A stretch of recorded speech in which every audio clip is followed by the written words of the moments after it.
Hey guys, SickMotion here. A lot of you know me from my stream, probably more than my YouTube. I've been meaning to put out a couple more videos on YouTube lately, but I just haven't had the time. So finally got around to doing this one. Hopefully I'll get to do more frequently here. So for this game, as you probably could tell by the title, I'm going to be doing a full game commentary for Jayce, including why I'm doing what I'm doing, but as well just little tips and tricks here and there as I play through the game. We'll start it up here. I'm playing against Wukong top lane as Jayce. We both have flash ignites. We both have a lot of kill potential on each other. For this reason, a lot of the times you'll start with a Doran's Blade on Jayce. It's probably the most common start, but this lane I'm starting with a Flask, which also isn't too uncommon. The reason I'm going for a Flask is because if he starts with a Doran's Blade, which you can see through the magic of this cheated thing down here. He did start with a Doran's Blade. I didn't know that at the time, but I assumed that he would probably be starting with that blade. Starting with Flask 3 pot's going to let me have a lot more sustain, so he does a lot more damage up front, but all I have to do is go into lane and hopefully not die to him in an all-in. That's the one thing you got to keep in mind. You're weaker in an all-in with the Flask and the sustain, but you're stronger over an extended period of time. So if you trade a little bit of damage onto him, he trades more onto you. That's fine, but you have to wait until you sustain it back up. Speed it up a little bit until we get into lane. Dancing around mid here.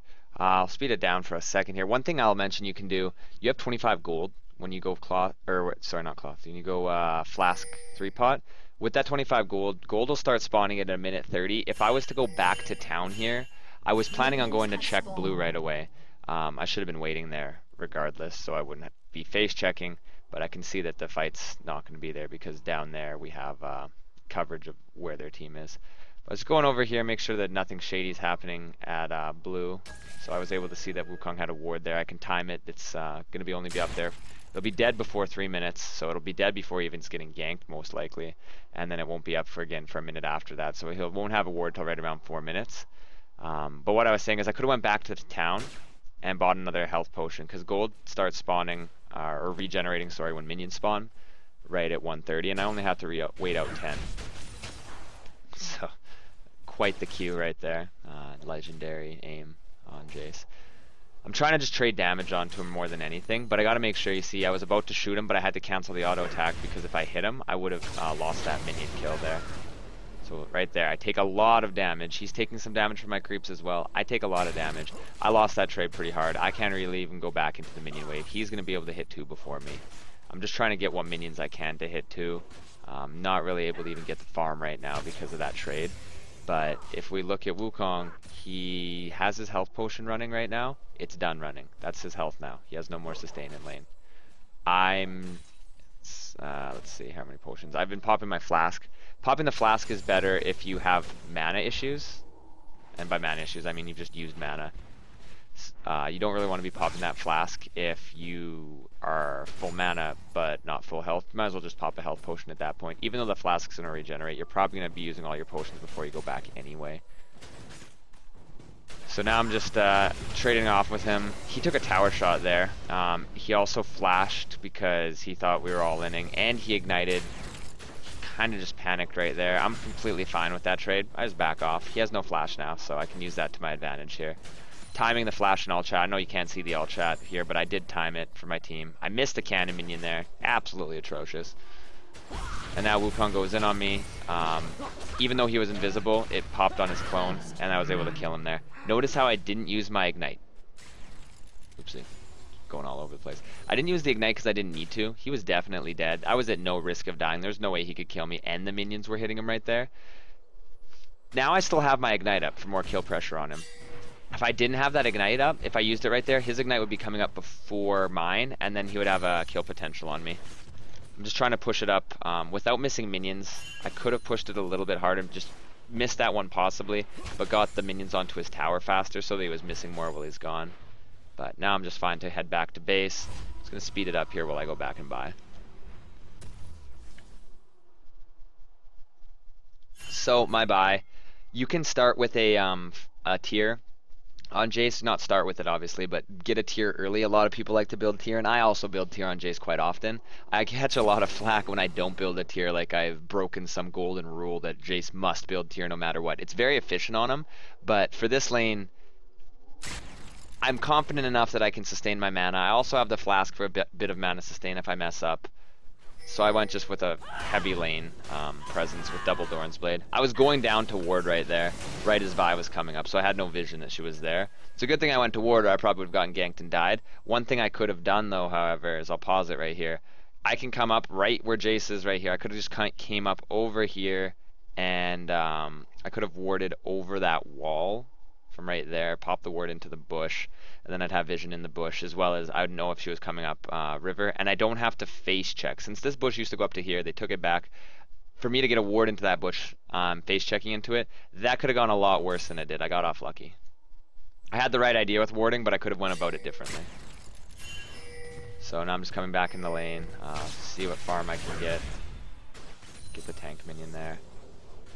When he hits me, he actually helped me get that tank minion because he hit me. There's a minion about to kill the tank minion, but by him hitting me, he's leashed my minions to hit him because they got pissed that they saw him damaging me, so they hit him. They stopped shooting the tank minion that was about to die, and then I was able to clean up the tank minion because of it. So right now I'm just trying to do my best to get as much farm as I can on the tower. The farm right now you can see is 31 to 16. He is very far behind, and that's because he's just trying to fight all the time. Like, look at this. He's level 4, I'm level 5, and he's still just trying to fight me. I didn't shoot my Q right away there because I used the gate for movement speed, and there, I had that ignite up still, and he's dead. His ignite wasn't quite up yet. You can see it was just about to come up. But I used the gate there for movement speed to get away from him so he wasn't able to auto me, and then when he dipped behind the gate, I then shot the Q because I wanted to travel through the gate. If I shot the Q at the start, I was standing on the gate. It might have registered as going through the gate, it might not have, but it wouldn't have really been that good. And look how many minions he's missing here. He's dying at really inopportune times. He's fighting me not only on a massive minion wave, but if he dies or gets poked out of lane, he's going to lose this massive minion wave to the tower. So he's not only has he died to put himself further behind and put me ahead, but he's also missing this minion wave for double negative. So I went double longsword now. Also, I have a flask, so that's kind of like a health potion. I'd like to buy health potions normally when I go back, but that'll give me some sustain. So rather than buying health potions on the flask, I only have one inventory slot left. I wanted to buy wards, and I'm stancing on the way up to lane. Doesn't cost mana, so since it doesn't cost mana, it doesn't charge your tier if you had a tier. Switching in between ranged and hammer form, but it gives you a short burst of movement speed, which is effective at just spamming yourself into lane. I'm doing really well top lane, so I want to make sure that I'll be completely fine not getting ganked. So I used both of those wards since I got the 2. I put one in Tribush, I put one deep in the river, so she's going to have a hard time coming in. Looks like I kind of redundantly warded, but if you look at this ward right here, you can see the health timer on it's almost gone, so it's going to die right away here. One thing that it seems inefficient to overlap wards, but if the ward's going to die in like 10 seconds anyway, you're just going to be walking there 10 seconds later. You might as well place the ward there and not have to worry about walking down there. So just timing the CS on the tower.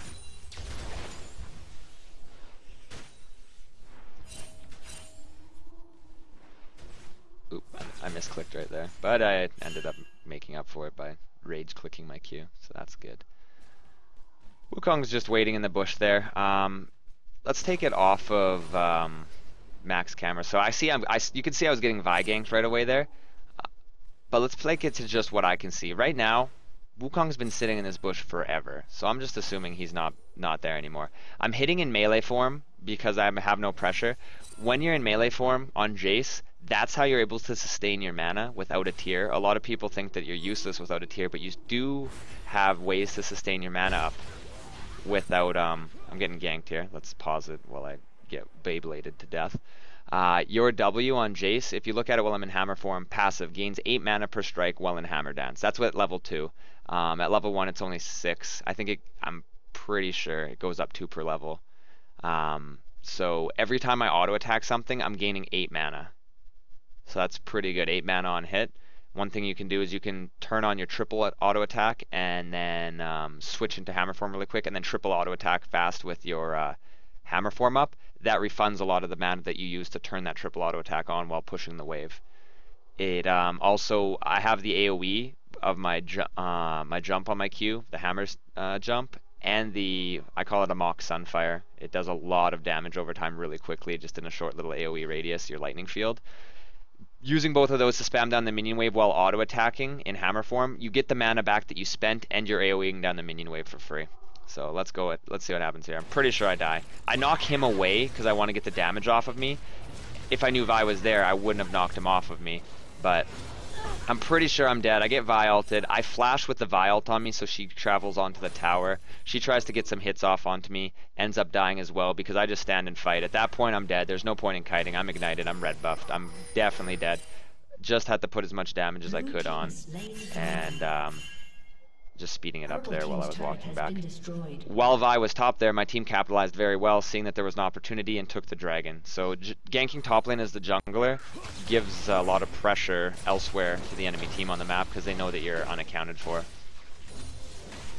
So I'm just beating on him with my hammer form right now. If I was to gate that Q, would have killed him, but my gate wasn't off cooldown. So it looks like I messed up, but I just didn't have the option. So I used he was about to back. I had no way to get into range of him. I jumped to the minions with my Q for a little bit of a move quick, and was able to ignite him to stop his back. I also shot my Q way over that way. If he kept trying to juke that way, that Q would have killed him. If he's not juking that way, he's walking right into me. And you can see he only has 38 mana. His decoy costs 50. I wasn't exactly sure on the mana cost. I was like, hey, look, he's low mana. He probably can't decoy, or it's on cooldown. It was also on cooldown, so he has to come back into me, and then I'm just able to force him to dodge that Q, walk back to the tower. That was really his only way to escape anyway, and then get the free kill there. Can see his flash was on cooldown from when I tried to kill him earlier on the tower, which is why I pursued so heavily behind the tower. Not only am I getting kills on him, though, these kills are very good, but the big thing is he's not really worth much money anymore because he's feeding really hard. I have 75 CS, he has 44 actually, and he just keeps losing these to the tower. And it's not even a CS difference at this point. If he was in lane getting the experience here, but not getting the minions, he'd still be getting some kind of advantage, but when he's dead, when they're dying to his tower, he's not even getting experience, so he's falling way further behind while I'm propelling myself ahead. Getting yourself ahead is one thing, but if you're able to get your lane behind, you further build that gap in between you two. So I have a lot more influence right now than he does. See how I placed the gate sideways there? I'm going to go back and kind of show you guys. Speed it up here until I get to that moment. Your gate, wherever you place it, say I placed it right here, it just makes a line. So I place, my mouse is right here. It makes a line from there to there. The center of the gate is in a line away from you on Jayce, and it's always flat to you. So if you place it beside you, it'll be flat to you to the side, but you can place it like right on top of yourself, basically, just a little bit to the side. The gate will spawn in the middle of you, but you'll still get more use out of it because you have the movement speed from the gate. It doesn't start decaying until you've left the gate range. So you can see right here, I spawn the gate sideways. So I'm traveling through the gate for a longer period of time, so I have the movement speed for longer. It's not like the be-all, end-all of Jayce, but it's just one of those efficiency things that one more thing you can do that'll put you a little bit more of an advantage. So he went in on me here. I was completely fine with him going in on me. I misclicked that minion. He scared me, but now he's ulting. That's fine. Let's walk out of his ult, use my gate, go down on him here. I'm pretty confident I can kill him. I knock him away. He decoys, so I see my jungler was coming as well, which is why I chased. And no reason for me to risk dying in a situation where he's 100% dead, and I can live. And I might be able to take the kill, but there's a chance I could die. Might as well not even take that chance of dying. Give the jungler the kill regardless. I still get assist money, and I get to deny him more farm up here. And then I end up getting ganked by Vi. I can see her on that ward. So we're just kind of dancing back and forth. She tried to go through the peanut. I call that a styrofoam peanut because it looks like one. She doesn't quite make it. I know her ult is up, so I'm really afraid. Switching the hammer form gives me a little bit of extra armor, but I just wanted to have it ready with the movement speed burst from going through my gate, plus switching forms. Let me try to run away. She was still able to catch up to me, but since I was in hammer form, got a little bit of extra armor.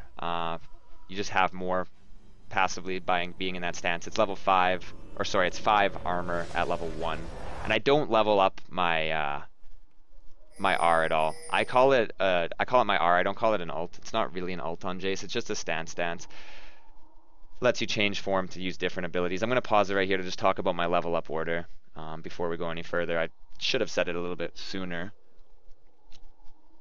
Leveling up Q. Every situation I pretty much level up Q. I can't really think of a situation where I wouldn't want to level up Q as my... Maybe not level 1. Level 1 you can level up your gate if your team is pursuing or they need to retreat. You can level up the gate and give them a big advantage there. That's the only thing that I'd really level up other than Q for the level 1 purpose anyway. The Q gives you your ranged nuke and your hammer nuke, which is pretty strong as well as you start to level it up. And it's just all around Jayce's bread and butter for the early game and for poking. Your W as the game goes on as you get items is actually your main source of most of your damage, unless you're not able to get into range to use it. What your W does in ranged form is it's going to give you triple burst of max attack speed. So you go up to 2.5 attack speed, you get 2.5 attacks off a second. That's why like hypercharge your shot goes really crazy, but at level 1 it's a 0.7 AD ratio. So those 3 auto attacks are actually doing less damage than just one shot would if you weren't using the hypercharge. But since you attack so quickly, even though they're doing less damage, you do more damage in the same period of time just by shooting them off quickly. In hammer form, it gives you that lightning shield that I talked about earlier for farming. It's really strong. It's also really good just going in on people. Your E gives you the hammer knockback, which doesn't actually get damage. It just gets more percentage of their max health per level in damage. It doesn't have like a raw damage stat. It's just more percentage max health, and it has a damage ratio on it. But unless they're building health or it's later on into the game, leveling it up doesn't make it do that much more damage. Leveling your E also doesn't make your acceleration gate do anything special. You're a little bit faster going through it, and it costs a little bit more mana, but the cooldown remains the same. So there's not much benefit in leveling that up second after Q, which is why I level up the W, and I don't get R until very, very last. What the R does is it gives you an auto attack that has an enhanced effect right when you switch stances. So when you switch stance from melee to ranged, your first range hit is going to penetrate and debuff them, and it's going to penetrate a percentage of their magic resistance and armor, so you'll do more damage to them. When you switch into melee form from ranged form, it's going to make your first auto attack has bonus magic damage on it. But it's only for the first auto attack. It's not a persistent effect. The only persistent effect in it is you gain armor and magic resistance when you're standing in melee form. It's 5 just by being in melee form from level 1. And at level 6, 11, and 16, when you can level up your R, it gains 10 armor and magic resistance. So if you had level 3 of it, level 16, you have bonus 30 of each. Pretty strong. But Jayce is a squishy character as it is. You don't really build health. You don't build any other armor. Chances are, if you're relying on the tankiness that you get in melee form to protect you, you might as well just stay in range form and stay at a safe distance and just not take any damage at all. If you're in melee form against ranged people harassing you, you can't trade any damage back onto them if you're not in range because you're a melee character. And if you're against a melee character and he's doing damage to you, just go into range form and then you can shoot him from afar. But that's the long explanation on why I level my skills. Let's get back into the commentary here. Let's make up some time and speed up the game. Catch myself here. So I'm running back up to top here. Hopefully I can get back into what's happening in the game. Lost my character here. There we go. So I saw Wukong was coming up on that ward. Was able to go in, burst him. He's Beyblading. He's dead. Making good use of my stance changing. Kind of explain the combo that I went through here. So I saw that he was coming. I dropped the gate and shot him, blasted him in the face with the Q point blank, and then I shot him a bunch with my hypercharge to get a lot of extra damage out. One thing I could have done differently is drop the gate closer to myself, so I was able to use it to chase him here. He started Beyblading out of stealth, knocks me up. I switch into hammer form, where I'm able to jump on him, slow him a little bit, knock him backwards. The knockback makes them so they're unable to issue a command for a little bit. So you're able to knock them back, switch into range form, and then shoot them with an auto or even a Q, because they're not going to be able to juke it because they have a set trajectory, because they have to travel as far as your knockback hit them. If you knock them back into the wall, they just get CC'd there for the time that it would have taken them to travel anyway. So we saw Kate was coming up as well.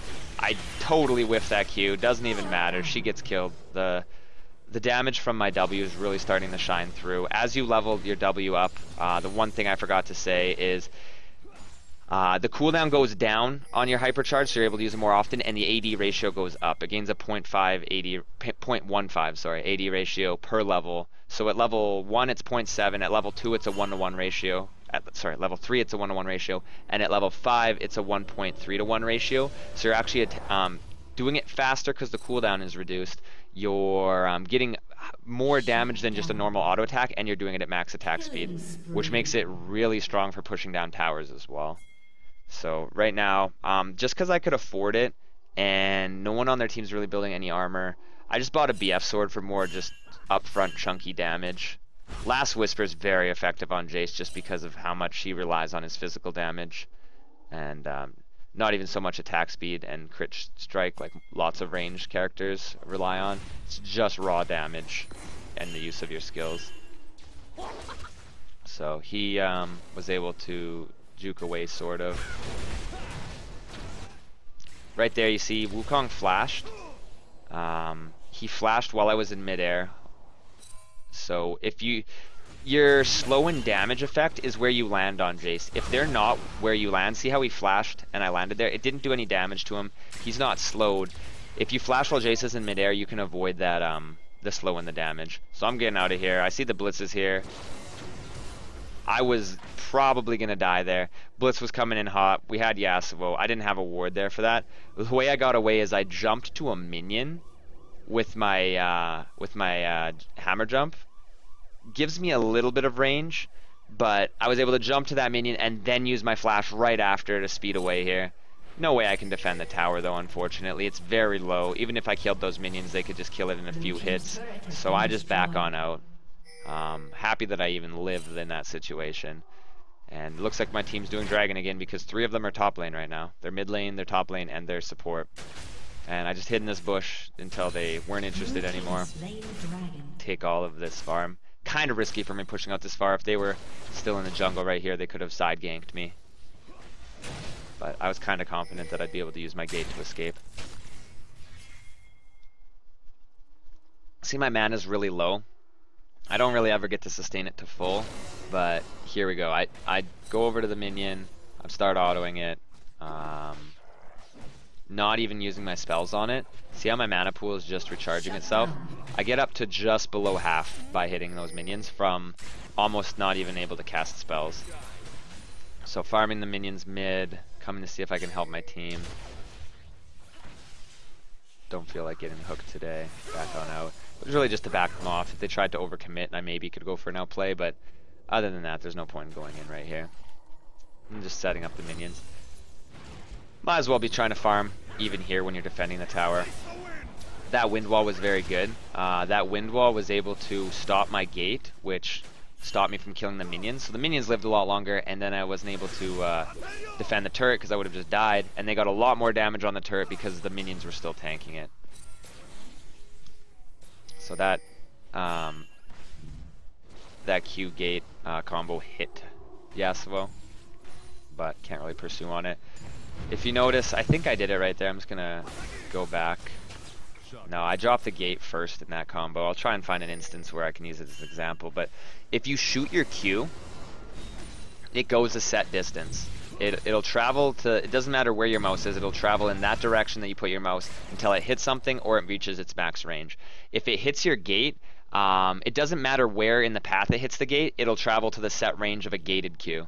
So it doesn't matter if you put the gate right on you and shoot the Q, or it hits the gate right as it's about to reach its max non-gated range. It'll then travel to the new range of a Q that goes through a gate. It doesn't get any bonus range. A lot of people have a misconception with that. another thing that I was trying to explain there but wasn't able to. When you shoot a Q, just sporadically, like they might not be expecting you to shoot a Q, and then drop the gate right after. When you drop the gate first, it's a really big telegraph. It's harder for them to dodge because it moves faster, but they're on the alert to try and dodge it, rather than shooting the Q and then dropping the gate to catch them off guard. The only issue that you might run into with shooting the Q and then dropping the gate is you're dropping your gate probably off of your body further, because you're just shooting the Q and then surprising them by hitting it through the gate before it travels. You don't have that gate to use as movement speed. So there's Jayce's tower shred potential with W, and AoE potential with all the damage I have, and just smacking it up with my hammer form. I recovered all the mana I used to, how it failed at backing right there. I recovered all the mana that I used to AoE down that minion wave, and then I had a little bit of mana left over if I had to try and do some kind of escape. So we'll speed it up here, see what ends up happening next. Take the blue buff. It's effective on Vigor. It's also really effective on me. Cooldown reduction is really helpful for me. You can see my build now. I have my Bloodthirster. I don't have a Last Whisper yet, but the Bloodthirster gives me a hell of a lot of sustain. And a lot of the times I'm able to get off a lot of damage before I take any with my W. I just got massacred there. It was in ×2 movement speed. I should have slowed it down, but I just... Long story short, I'm dead. Lost that blue buff. Fed the blue buff. Shouldn't have pushed in that far with the blue buff, especially with it was worth 500 gold right there with that killing spree. So I gave them a big advantage. It was unnecessary there. I should have been playing more conservatively. There's a big target on your head when you're that far ahead, especially when you have a buff as well. You have a bounty, you're probably doing a lot of damage. You're a good focus target even without a bounty, and you have a blue buff. That's 3 reasons to kill Jayce. Don't put yourself in a position where they can follow up with those reasons. So you can see my build now. I have level 5 Q, level 5 W, and now I have level 4 gate. Still level 1 of my R. Won't even call it an alt. It's just your stance change. I level that up the 3 last points. Leveling up the gate now is really effective because it'll give us more movement speed for engagements and whatnot, and the hammer is going to be doing a lot more damage, and it's still just more effective than using your dodge the hook there. It's still just more effective than using your level up on your ult.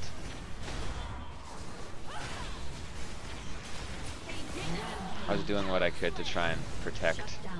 Doing a lot of damage here though. I dropped that gate for Elise to escape and then still ran through it. I'm exhausted, so I'm just kiting back. I end up flashing there so I don't take so much damage that I'm too afraid of taking a random shot from Caitlyn. Rampage. So Caitlyn ends up killing me because Blitz CCs me really well, but with the damage I put onto her and the ignite, she ends up dying. And I got a bit of a killing spree. Someone got a bit of a killing spree for killing me. But with Caitlyn dead, there's no way they can push the tower anymore mid. They're going to get top lane. They probably would have been able to get top lane anyway, even if I was alive. Just, oh, looks like they did get it. Looks like I wasn't even in this game. I don't even know what's happening. That thresh wall was amazing. Blitz should have tried to run around it, but he's like, nope. I'm just going to run straight into this wall. So, it's getting close to the end of the game. Right now I'm sitting on 8 kills, 8, 3, and 3. I'm very strong. Now I have my Last Whisper as well as a Black Cleaver. The Black Cleaver is very effective because the armor stack on them that reduces their armor stacks very quickly when you're attacking with max attack speed. So your W stacks it extremely fast. And you can basically, since it's a attack speed, they changed it quite a while ago now actually, that when you use an attack speed boost, it almost acts as an auto attack reset. So you can shoot 1 shot and then activate your W to shoot 3 next to it really quickly. So you get 4 shots off really fast if you do it properly. So we have a ward here. I'm just kind of playing with fire more than anything. Was pretty confident that I was safe there. That dude is dead. Vigor just blew everything on Blitz. Not usually the optimal target for Vigor's entire combo, but that's 1 person out of the fight, and it's the kill potential that they have. There's not really anything they're going to do 4v5 unless they get a really good fight. Blitz can give us that give them that really good fight, but he's not going to be able to. So I was backing right here. I cancel it because I saw Yasuo was going bot. I assumed that he came back to defend the base, but then he still kept going bot. So now I have to restart the back. So somewhat inefficient of me. I finally get back to base here. I bought home guards. I'm going to be able to get in here, drop my gate. He's able to block it, but I just blocked the, or I sidestepped the wind wall. He flashes right there. I'm not sure what the flash was for. Wasn't really shooting anything that he could dodge. I was just doing massive amounts of damage. I have 317 AD with so much armor pen. The black cleaver stacks were on him right there. Wasn't much he was going to do. I barely even took damage when I had my Bloodthirster shield up to start that fight. He windwalled the Q, which was really good, and he was able to get the tower because I hesitated, thinking that he might have gone back, and I wanted to stay with my team. Oh, that was funny. Let's just go back to watch. All right. Zoom up a little here. I see Caitlyn's doing those minions. Not today. And that was me shooting the Q and then gating it. So she didn't see me there. She didn't see the gate that she could see through the fog of war pretty well. Wukong ends up getting away here. No point in me chasing. I don't have enough vision to feel safe about that. But I did see their red was up. I can pull the red using my range and then come in and kill it. Even though I just got a red, it's a lot more efficient for me to take their red than let them take it, even if I'm not making much effective use out of it. Just gotta get out of here. I'm really right now. I could go and take this blue buff, and then we could go for Baron. And by taking the blue buff in hammer form right here, I AoE it down with all of those abilities to kill it quicker, but I'm just smacking it up in hammer form. So even though I cast a lot of abilities to get it quicker, I'm still probably more mana than I started with. And now that I have the blue buff, I'm going to have that mana regen. I failed at gating that Q right there. That's another important part about Jayce, that I do it sometimes, not as much anymore. Your Q and your E, if you're shooting the Q before the E and you push them like at the exact same time, sometimes you'll shoot the Q but your E won't go off, or you'll shoot an E but your Q won't go off. Shooting an E but your Q not going off, you'll realize your Q didn't go off right away and then it'll shoot the Q afterwards. But if you shoot a Q and you're expecting the gate to go off because you just tapped the gate right away. We got the Baron there. Let's pause it while I talk. If you're expecting your gate to go off but it doesn't, your Q will already be too far gone to correct the gate. And the reason the gate doesn't go off at the same time as your Q is your Q has a slight little animation that you can't cast the gate in. So you can't cast them both at the exact same time. You can cast them almost at the same time, but not on the exact same command. So one really good thing, if you're planning on shooting your Q and then gating it right after, just keep mashing your gate. Like hit Q, E, if you're on SmartCast, that is. It's a lot harder if you're not. But hitting it a bunch of times, if it doesn't go off the first time, it just gives you insurance that it goes off one of the other times. And since it's not a toggle spell or it doesn't have a second activation, you're not going to be punished for spamming it like that to be safe. We have the Baron. We're going in for the fight. That's a good Vigar stun. That dude's dead. I just walk up and tap him once. Get the kill for myself. Now we're pushing up with Baron. I still have this the blue buff and a red buff, and like I'm buffed out right now. I'm really strong as well. I'm 11 and 3. Haven't been able to go back and buy yet. I'm sitting on 2,000 gold, but it would be pointless to go back and buy when our whole team is healthy. We have the Baron, we have them on the defense. We might as well push our advantage right there. So we're looking like we're gonna go back here, but they look like they want to fight. We're able to dodge that blitz hook. I'm coming down with my team.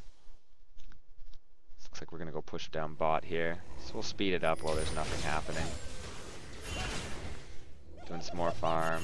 Dragon's about to spawn. We had a dragon timer. Let's get efficient use. I was gonna go back and buy right here, but I can see my team's getting caught, so I need to stay with them. I'm looking at the best use of all of my skills here. I see that Elise is in trouble down here. I tried to isolate them the best I can. I'm exhausted right now. Wukong's ulting me. I just finished off Blitzcrank. Normally focusing the carry would be more effective, but I just finished off Blitzcrank because he's 2-hit. Caitlyn was over here doing wolves or something. I could go back and check, but she was just doing nothing of use. I have to flash there, else she's going to kite me around on the tower. I'm able to kill her and then just use my massive amount of lifesteal to kill all the minions here.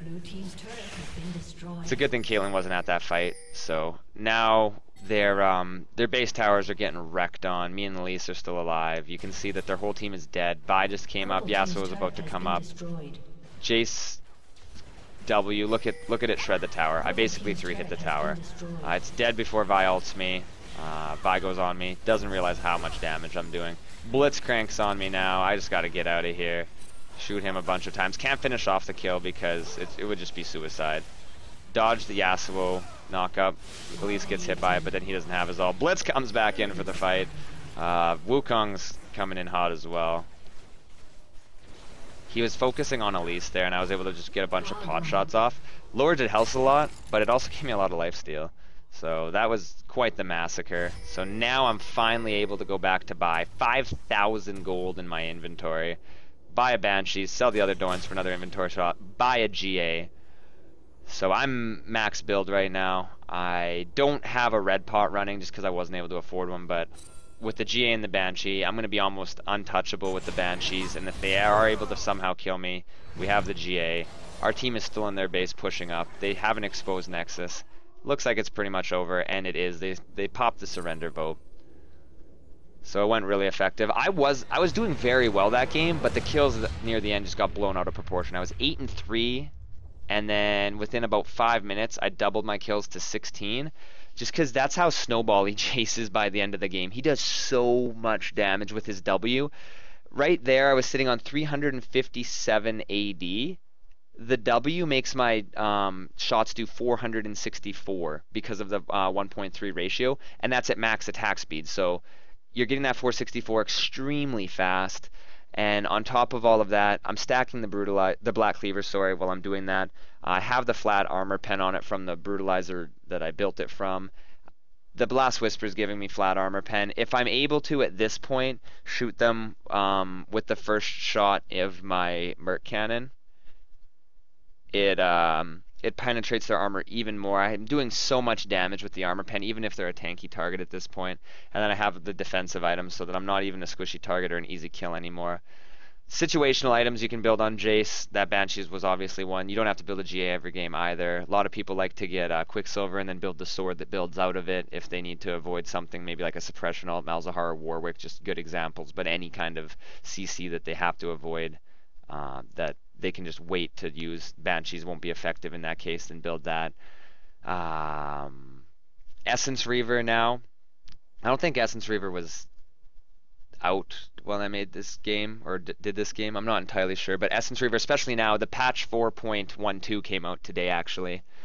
Actually, didn't come out, but the patch notes are out. I think the patch is coming out tonight. The new Essence Reaver giving 80 AD and building out of a BF makes it a lot more efficient. With an Essence Reaver and a Manamune on, you can leave the Manamune active the whole time and then be shooting your auto attacks and using the Essence Reaver to gain back the mana that you spend on those auto attacks, so you get a lot of extra damage out of that combo. Bloodthirst to shield's nice, not entirely necessary, but the Essence Reaver is going to give you 10 lifesteal. The new Bloodthirster is giving you 20, so you miss a bit of lifesteal, but the utility it gives you is nice, as well as the CDR. This game I went for Ninja Tabby. A lot of the time on Jayce I'll go for cooldown reduction boots just to spam off my spells more effectively. If you're in range to make defensive boots work effectively, you're probably just going to die anyway. You're just a squishy target. Same reason that most AD carries just end up building Zerker boots anyway. They just need to put out that damage. If they're needing the defensive effects of a Ninja Tabby or Merc Treads in most situations, they're already dead. So those are why I end up building that. I almost always build a Brutalizer on Jayce. You can go 1 or 2 Doran's Blades. I don't have the Manamune, as I said this game. I'll build that Manamune in a lot of different situations. I'll build Manamune and Tier more often than I won't on Jayce, but this game I didn't, just to be able to snowball the lane out of control. I was able to, since I was already ahead, I was able to sustain my mana up because I could just freely hit in melee form on the minions. If there's someone, say like a Renekton, that's going to punish me for being in melee form, I'll have to probably build a Manamune because I won't be able to get mana back and use my self-sustain. I'll need the crutch of the tier. So that's one situation that I would probably build a Manamune in. Also, you don't get that power spike in lane. You can spam off more spells, but you're not doing as much damage with them. So if you just make efficient use of your spells without much mana and have a lot of damage with, just like I went this game, double Doran's Blade, double Longsword, made really efficient use of the spells even though I couldn't spam them off as much. But anyway, I hope you guys learned a little bit about Jayce this game. It was a lot longer than I expected it to be. The game itself was only 31 minutes. The video is probably going to be above 40 here, but I did pause it a lot. Also talked quite a bit at the end. Just trying to give you guys just a bunch of general tips to try and follow with Jayce. You're not going to be able to do all of these all at once. There's just a bunch of very minuscule minor details, but if you're able to, over time, put them into your game, it'll help you improve. Just adding one or two things, doing a couple things better will increase your skill level, increase your level of play. So if you're able to slowly incorporate them into your game until you can do all of them efficiently, then you're just going to be a scary, scary Jayce player. So I hope it helped you guys out. I'm going to be doing more videos like this in the future. I know I took a while to put this one out, so I'm sorry, everyone. Once I find a good gameplay for my next champion that I'll be doing a commentary on, I will do that. I'm not going to give like a time frame or anything on it. Not entirely sure. I don't want people to be disappointed, but it'll be soon-ish. So you guys take it easy. If you like the video, make sure to subscribe to the channel. There's Facebook and Twitter links in the description below. And also the most important one is a link to my stream if you're unfamiliar with my stream.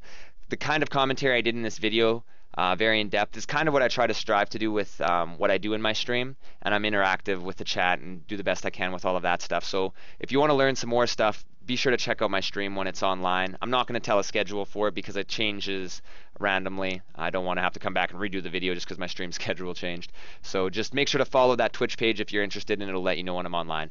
But anyway, guys, take it easy. Thanks for watching, and hopefully that video helped you out.